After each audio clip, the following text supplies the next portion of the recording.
Hi friends, Karnataka ಕೃಷಿ ಮಾರುಕಟ್ಟೆಯ ನಿನ್ನೆ ಜೋಳ ರೇಟು ಎಷ್ಟು ನಡೆದಿದೆ ಅನ್ನೋದು ಸಂಪೂರ್ಣ ಮಾಹಿತಿಯನ್ನು ನಾವು ತಿಳಿಸಿಕೊಡುತ್ತೇವೆ. ತುಂಬ ಸ್ನೇಹಿತರು ಚಾನಲವನ್ನು ಸಬ್ಸ್ಕ್ರೈಬ್ ಮಾಡದೆ ವಿಡಿಯೋವನ್ನು ನೋಡುತ್ತಿದ್ದರೆ ದಯವಿಟ್ಟು ಚಾನಲವನ್ನು ಸಬ್ಸ್ಕ್ರೈಬನ್ನು ಮಾಡಿ, ವಿಡಿಯೋವನ್ನು ಲೈಕ್ ಮಾಡಿ ಮತ್ತು ಶೇರ್ ಮಾಡಿ.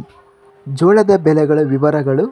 ಕಲಬುರಗಿ ಮಾರುಕಟ್ಟೆಯಲ್ಲಿ ಬಿಳಿ ಜೋಳ ಕ್ವಿಂಟಲಿಗೆ ಕಡಿಮೆ ಬೆಲೆ ಸ್ಟಾರ್ಟಿಂಗ್ ಬೆಲೆ 2,400 ರೇಟ್ ಎಂಬುದು ಇದೆ. ಹೆಚ್ಚಿನ ಬೆಲೆ 4,000, ಗರಿಷ್ಠ ಬೆಲೆ 4,000. ಇನ್ನು ಮೀಡಿಯಂ ಕ್ವಾಲಿಟಿ 3,300. ಗದಗ ಮಾರುಕಟ್ಟೆಯಲ್ಲಿ ಬಿಳಿ ಜೋಳ ಕಡಿಮೆ ಬೆಲೆ 2,643, ಹೆಚ್ಚಿನ ಬೆಲೆ 2,955, ಮಧ್ಯಸ್ಥ ಬೆಲೆ 2,756.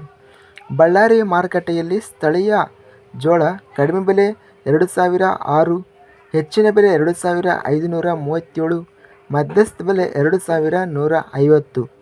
ಬಸವ ಕಲ್ಯಾಣ ಮಾರುಕಟ್ಟೆಯಲ್ಲಿ ಬಿಳಿ ಜೋಳ ಕಡಿಮೆ ಬೆಲೆ 2,500, ಹೆಚ್ಚಿನ ಬೆಲೆ 2,661, ಮಧ್ಯಸ್ಥ ಬೆಲೆ 2,500.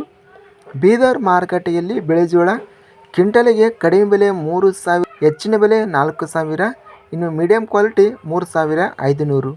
ಶಿವಮೊಗ್ಗ ಮಾರುಕಟ್ಟೆಯಲ್ಲಿ ಬಿಳಿ ಜೋಳ ಕಡಿಮೆ ಬೆಲೆ 3,600, ಹೆಚ್ಚಿನ ಬೆಲೆ 5,000, ಮಧ್ಯಸ್ಥ ಬೆಲೆ 4,300.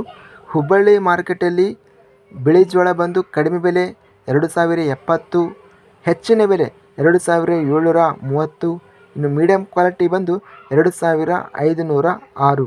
ಇಂದಿನ ಅಂತಿಮವಾಗಿ ಜೋಳ ಗರಿಷ್ಠ ಬೆಲೆ ಬಂದು ಶಿವಮೊಗ್ಗ ಮಾರುಕಟ್ಟೆಯಲ್ಲಿ ಗರಿಷ್ಠವಾಗಿ 5,000 ರೇಟ್ ಎಂಬುದು ನಡೆದಿದೆ. ಅದೇ ವಿಧವಾಗಿ ಮಧ್ಯಸ್ಥ ಬೆಲೆ 3,500ವರೆಗೂ ಮಧ್ಯಸ್ಥ ಬೆಲೆ ರೇಟ್ ಎಂಬುದು ಹೋಗಿದೆ. ಚಾನಲನ್ನು ಇನ್ನೂ ಸಬ್ಸ್ಕ್ರೈಬ್ ಆಗಿಲ್ಲ ಅಂದರೆ ಕೂಡಲೇ ಸಬ್ಸ್ಕ್ರೈಬನ್ನು ಮಾಡಿಕೊಳ್ಳಿ ಮತ್ತು ಪಕ್ಕದಲ್ಲಿರುವ ಗಂಟೆ ಸಿಂಬಲವನ್ನು ಪ್ರೆಸ್ ಮಾಡಿ. ಹೀಗೆ ಮಾಡಿದರೆ ನಾವು ಅಪ್ಲೋಡ್ ಮಾಡುವ ಪ್ರತಿ ವೀಡಿಯೋಸ್ ಅನ್ನೋದು ನೋಟಿಫಿಕೇಷನ್ ಆಗುತ್ತವೆ. ವಿಡಿಯೋವನ್ನು ಲೈಕ್ ಮಾಡಿ. ವಿಡಿಯೋವನ್ನು ಲೈಕ್ ಮಾಡೋದ್ರಿಂದ ಇನ್ನೂ ಹೆಚ್ಚಿನ ರೈತ ಬಂಧುಗಳೆಲ್ಲರಿಗೂ ಈ ವಿಡಿಯೋ ಅನ್ನೋದು ರೆಕಮೆಂಡೇಷನ್ ಆಗುತ್ತದೆ.